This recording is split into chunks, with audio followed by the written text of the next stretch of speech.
Assalamualaikum warahmatullahi wabarakatuh. Perkenalkan, nama saya Vanita Lia Puspita Anugraini, NIM J410180027. Saya dari Universitas Muhammadiyah Surakarta, Program Studi Kesehatan Masyarakat, Fakultas Ilmu Kesehatan. Di sini saya akan mewawancarai salah satu saudara saya yang bekerja sebagai cleaning service di salah satu perusahaan. Saya melakukan wawancara ini guna untuk memenuhi tugas mata kuliah toksikologi lingkungan industri dan penyakit akibat kerja. Berikut wawancara yang sudah saya lakukan.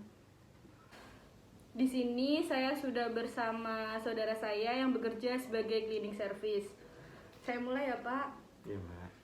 Apakah Bapak berkenan untuk direkam wawancara ini dan diunggah di YouTube? Oh iya, nggak apa-apa. Boleh diceritakan Pak, pekerjaan Bapak apa dan bekerja pada bagian apa?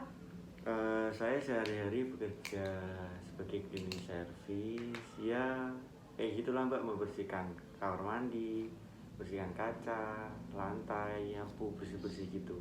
Kalau boleh tahu bahan kimia apa ya Pak yang digunakan? Bahan kimia yang digunakan mungkin itu ya kayak pembersih toilet kayak Wipol, atau pembersih kaca, celing, atau apa ya, Superpel buat bersihin lantai, gitu-gitu aja sih Mbak. Oh ya, seberapa sering frekuensi kontak dengan bahan-bahan tersebut Pak? Mungkin hampir setiap hari ya Mbak, karena saya bekerja setiap hari. Jadi kalau saya kontak dengan bahan-bahan itu tadi ya pas saat saya bekerja. Gitu. Baik. Bagaimana cara Bapak menangani untuk mengurangi kontak dengan bahan kimia tersebut? Cara saya menanganinya mungkin dari apa namanya, pusat kantor pekerjaan saya itu menyediakan APD, sama juga ada masker itu buat biar tidak terjadi kontak langsung antara bahan itu sama kulit. Jadi kayak ya mungkin kalau menanganinya dari APD itu sih Mbak. Berarti perusahaan menyediakan APD ya Pak? Iya. Kalau boleh tahu, apakah Bapak menggunakan APD tersebut pada saat bekerja setiap harinya? Iya, pasti saya gunakan Mbak. Selalu ya Pak? Iya pasti.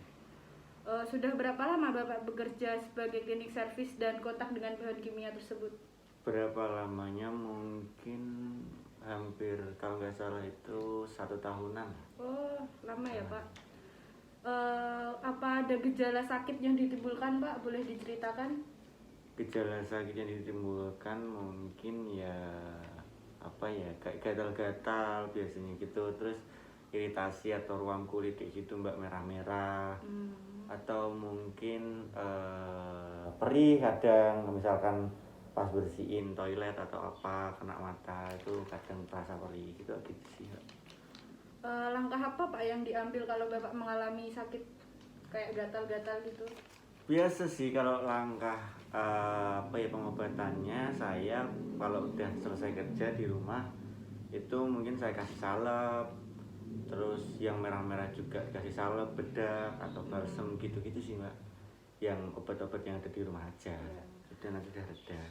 Apakah Bapak sudah periksa ke dokter Pak mengenai keluhan yang Bapak ceritakan tadi? Kalau periksa ke dokter enggak sih Mbak, soalnya ya dikasih salep atau bedak yang ada di rumah pun udah berkurang atau udah hilang sih, jadi enggak, menurut saya itu enggak perlu periksa sih. Gitu.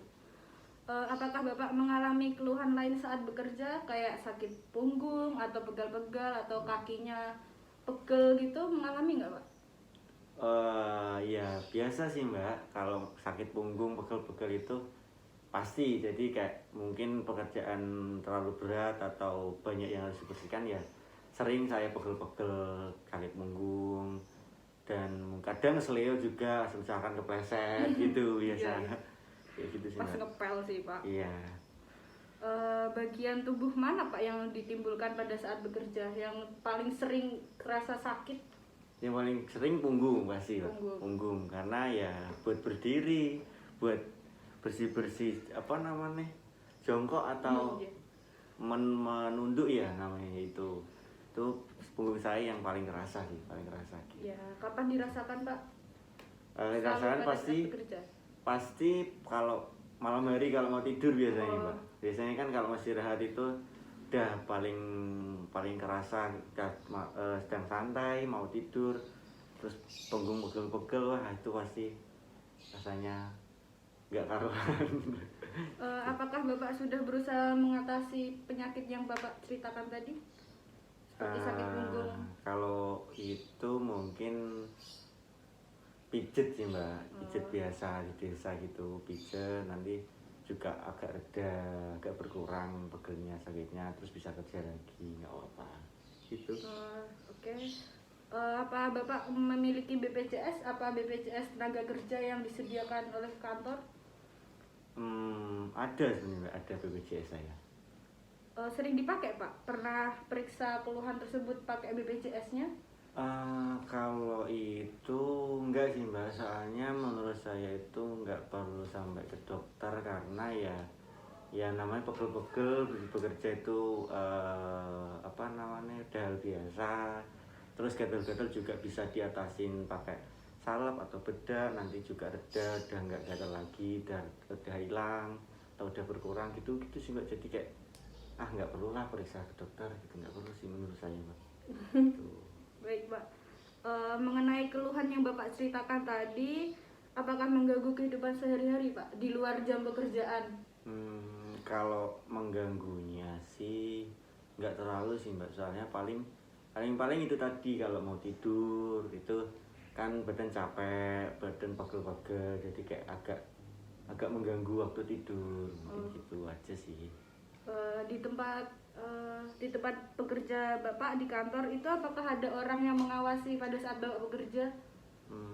Kalau orang yang mengawasi Kayak nggak misal ada. Bapak sakit gitu, ada orang khusus buat pengaduan ke Bapak kalau Bapak mengalami sakit?